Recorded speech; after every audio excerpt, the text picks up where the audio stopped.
Action Driving and Language School ikomeje kubafasha kwiga indimi z'ubwoko bwose nk'icyongereza, igifaransa, igishinwa ndetse n'izindi. Biroroshye, permis na provisoire ni mu gihe gito cyane. Muradusanga mu mujyi rwagati mu nyubako ya Shike muri floor ya mbere mu muryango 45C cyangwa kuri blanche zacu nka Remera Giporoso munsi ya Feruje ahazwi nka Sari Motor cyangwa se i Musanze mu mujyi rwagati ahazwi nko kuri Merano. Tuhamagare kuri 0787242628. Fruits of Hope Academy twakira abana ba Gardienne na primaire ndetse umwana wacu ahavana ubumenyi n'indangagaciro za Gikristo nawe kuvuga indimi mpuzamahanga byo ni hamwe.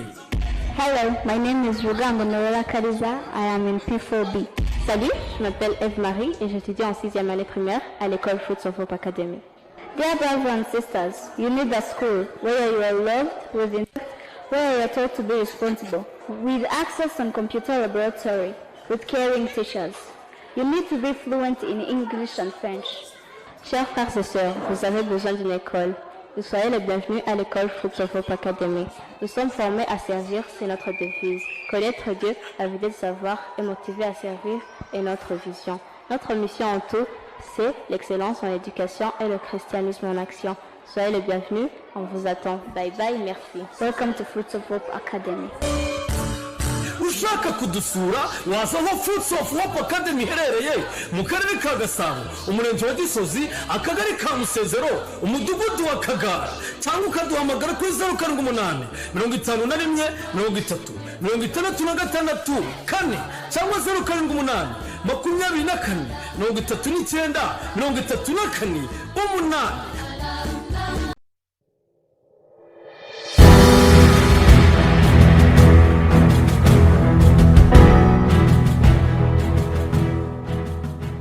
Nongeye kugusuhuza kandi mwifurije umwaka mushya muhire aho uri hose umeze kugubwa neza.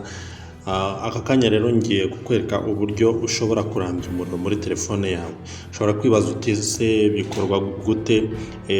Kwa kundi nyine uri mu kazi ukajya kubona ufunguye megabyte, noneho telefone yawe itangiye kuzanamo notification zo hejuru, ariko hari uburyo ushobora kuzirwanya kugira ngo zitazajya zikumarira umuriro.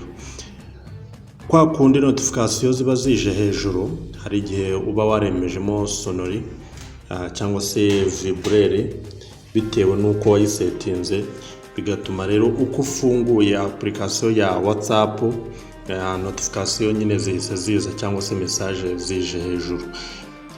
Kandi ibyo ngibyo nyine ubikora kuri application iyo ari yo yose, nta kindi rero uba ukwiye kurwanya kuba notification za kuderanja mu kazi cyangwa se mu byo ugiye gukora ibyo ari byo byose. Ngewe rero ngiye kukwereka uburyo ushobora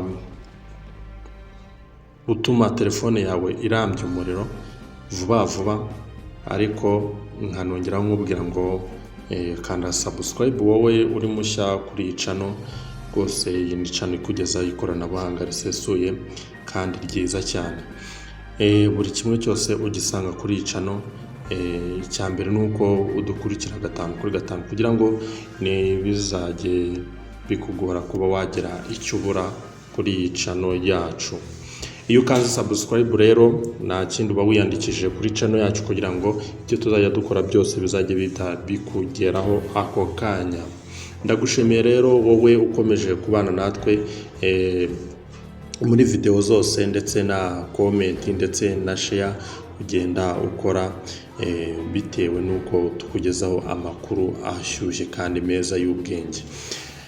Nta kindi rero uzakora, uzaza muri application yitwa setting, nta handi uzayisanga usibye muri setting. Muri setting niho tuzasanga buri kimwe. Uzajya muri apps and notification. Apps and notification nimwo uzajya mo hano. Nurangiza dore hari igihe uzasanga WhatsApp yawe itari hejuru. Mu gihe itazaba iri hejuru uzayisanga hano muri CR 64 apps. ushobora kuba ufite wenda application 80, ushobora kuba ufite application 100, ushobora kuba ufite application 10, biterwa na application ufite, ubundi zose ziraza zikagaragara hano hari amagambo y'icyatsi. Rero ngewe nkuko mubireba nge narayisetinze kugira ngo itazajya imara umuriro. Hari ukuba washizemo umuriro ukajya kubona mu minota mikeya rwose ukajya kubona telefone yawe igeze ku muriro wa 30, 20 na kangahe, gutyo biterwa nuko telefone yawe irambye umuriro. Ariko iyo hasetinzemo biriya nakubwiraga bya notification ziza hejuru, bituma telefone yawe ikomeza kurirya umuriro. Rero nta kindi uzaza ukore hano kuri WhatsApp, nurangiza gukanda kuri WhatsApp uzaza muri notifications. Nurangiza kuza muri notifications, murabona ino buto ya show notifications, murayibona. Ushobora kuza ugakanda hano. Iyo ukanze hano rero notification zose ubu zikubye, ntabwo ziba zizongera kuza, keretse ari uko ugiye gufungura WhatsApp yawe, nicyo gihe uzabona notification ikubwira ko nyine bakwandikiye cyangwa se usanzemo message. Ugomba kubyimenyera nyine mu gihe wafunze notification, ukavuga uti nimba ngiye gufungura WhatsApp, ngomba kumenya ngo ako kanya ngiye guhita mbona message, bitarinze bikugora ngo hejuru ni ngombwa nyine ngo ndabimenyeshwa ari uko notification zije hejuru. Oya, ntabwo ari ngombwa, kubera ko buri kumanaginga nyine umuriro kwa kundi nyine usanga abantu bamwe batabizi, ugasanga umuriro uri kugenda wirukanga cyane. Icyo gihe rero nta kindi, wowe uzaza dore hano, iyo hafunguye bigaragara gutya, uzasangamo chat history backup. Yemeje ko mu gihe uzajya backinga chat zimwe uba warachatinze nyine, ibikwemereye ko nyine wazajya ugarura message. Ikindi hari icyo bita critical app alerts. Alerts ni bwa buryo bw'uko message ishobora kuza hejuru ya notification nababwiraga, ishobora kuza yaza hejuru igahita isona. Kwa gusona rero niko kurya umuriro, iyo bayita critical app alerts. Izo alerts za application ni notification za buri application zizajya ziza hejuru, izagita isona. Ikindi ni failure notification, ni cya gihe uba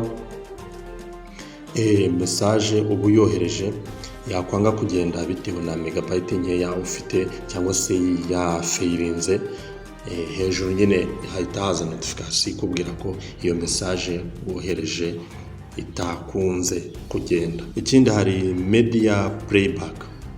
Media playback ni cya gihe uba ukinnye nka video, wakina video ubundi yarangira igahita yisubiramo ikongera igakina. Aza notifications ni cya gihe uba wemereye ko WhatsApp nyine ku rundi ruhande hajya haza notification zindi. Sending media ni cya gihe uba wohereje video ukagera ku muntu, icyo gihe notification izaza isone.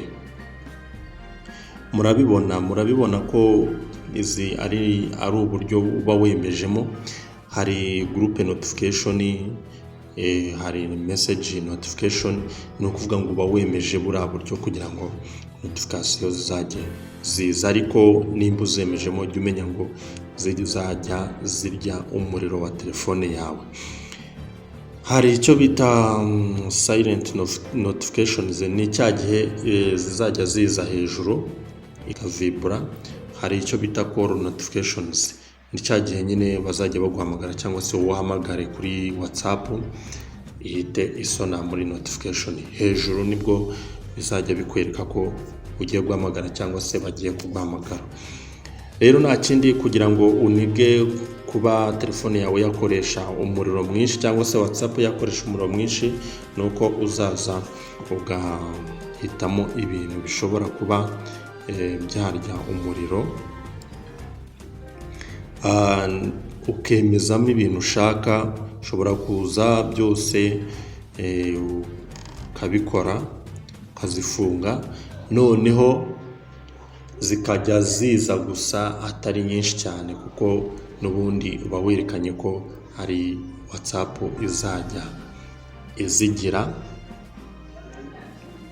notification hejuru, zimwe zitarya umuriro. Urabona nk'izi ngizi zose ziba zirya umuriro, izi zose ureba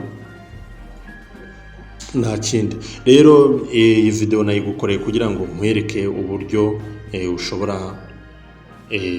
kugabanya cyangwa se kongera ubushobozi bwo kubika umuriro bwa telefone. Nta kindi nayigukoreye. Ako rero ko nakongereyeho ni uburyo nagusobanuriye uko izi notification zo hasi zigenda zikoreshwa. Nkakoze cyane rero dukurikira 5 kuri 5 rero ndagushishikariza ko ubu ngubu wasobanukiwe, kandi nkwizeza ko umunsi ku wundi tuzajya tubana kugira ngo tuzajye dusangira ubucukumbuzi bwinshi cyane. Video ukurikira rero nzakwereka uburyo ushobora kugabanya cyangwa se kudakoresha megabyte nyinshi cyane kuri WhatsApp. Murakoze cyane rero, Imana ikomeze ibarindaho muri hose, kandi Nyagasani akomeze abane namwe.